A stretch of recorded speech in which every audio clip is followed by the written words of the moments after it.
আসসালামু আলাইকুম। আশা করি সকলেই ভালো আছেন, আমিও ভালো আছি। তো আজকে আমি বানাবো বাড়িতে থাকা উপকরণ দিয়ে পাকা কলা দিয়ে পিঠা তৈরি রেসিপি।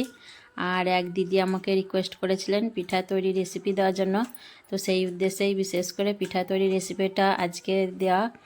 আর সেই দিদিকে আমার অসংখ্য ধন্যবাদ, যিনি আমার কাছে রিকোয়েস্ট করেছিলেন।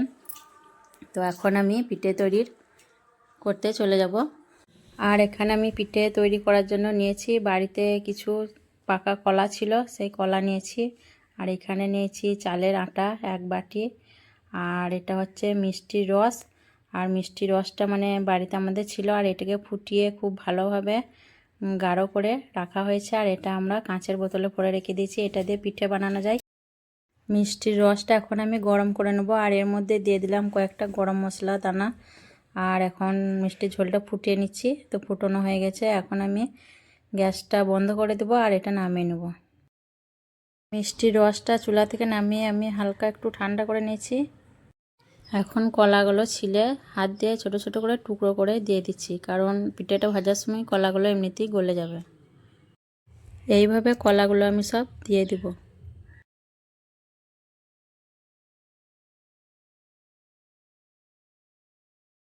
কলাগুলো টুকরো করা হয়ে গেছে, এখন চামচ দিয়ে মিশিয়ে নিচ্ছি।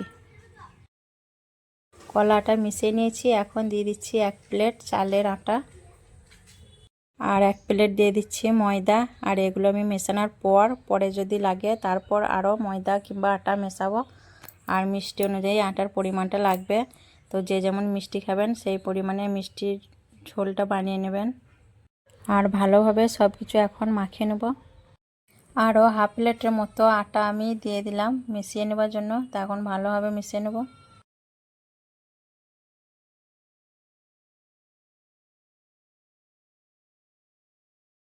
আটাটা ভালোভাবে মেশানোর পর এখন দিয়ে দিচ্ছি আমি ফুটিয়ে রাখা গরম পানি। পানিটা খুবই গরম আছে, আর পানিটা দেওয়ার পর খুব ভালোভাবে ব্যাটার তৈরি করে নেব। অল্প অল্প করে পানিটা দিব আর ব্যাটারটা তৈরি করব। আর এখন আমি মিষ্টিটা একটু চেখে দেখে নেব ঠিকঠাক হয়েছে কিনা। তো মিষ্টিটা আমার ঠিকঠাকই হয়েছে, আর আটা লাগবে না, আর একটু পানি দিয়ে মিশিয়ে নেব। এইভাবে চামচ দিয়ে আমি বেশ কিছুক্ষণ আটাটা ফেটিয়ে নেব খুব ভালো হবে। আর যত ফেটানো হবে তত পিঠাটা ভালো হবে। ব্যাটারটা আমার রেডি হয়ে গেছে, এখন এটা আমি 10 মিনিট রেস্টে রেখে দেবো। আর এই ব্যাটারটি যত রেস্টে থাকবে পিঠাটা ততই ফুলকো ফুলকো আর নরম হবে। তো আমি 10 মিনিটের মতো রেখে দেবো।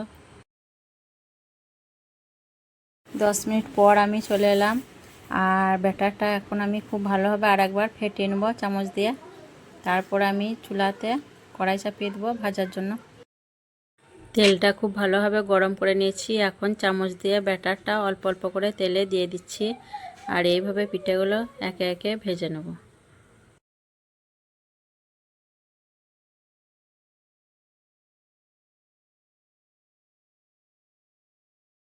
এইভাবে করে পিঠের উপর দিকে একটু করে তেল ছিটিয়ে দেবো, যাতে পিঠেটা ফুলে ওঠে।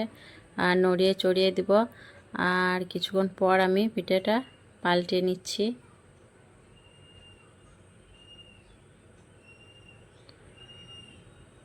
আর এইভাবে নেড়ে চেড়ে উল্টিয়ে পাল্টিয়ে আমি পিঠেগুলো কম আঁচের মধ্যে ভেজে নেব। আর মাঝে মধ্যে গ্যাসের ফ্লেমটা কমিয়ে বাড়িয়ে নেব প্রয়োজন মতো। তো পিঠেটা দেখুন কত সুন্দর ফুলে উঠেছে, আর প্রত্যেকটা পিঠে এরকম ফুলে উঠবে, আর পিঠেগুলো খুব নরম হবে। আর পিঠেটা এরকম আমি একটু লাল লাল করে ভেজে নেব। আর এই পিঠেটা আমার ভাজা হয়ে গেছে, এখন তুলে নিচ্ছি আর তেলটা ভালোভাবে ঝরিয়ে নেব। আর এইভাবে আমি সব পিঠেগুলি ভেজে নেব।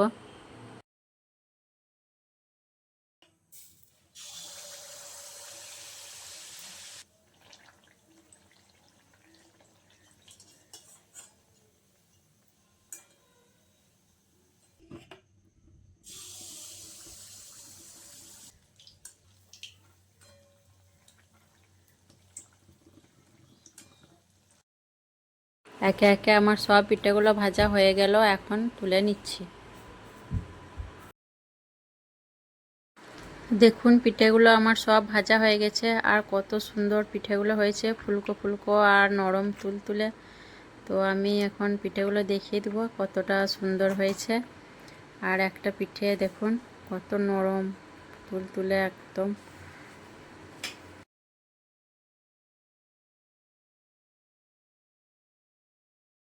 তো একটা পিঠে আমি ছিঁড়ে দেখিয়ে দিচ্ছি পিঠের ভিতরটা কত সুন্দর হয়েছে।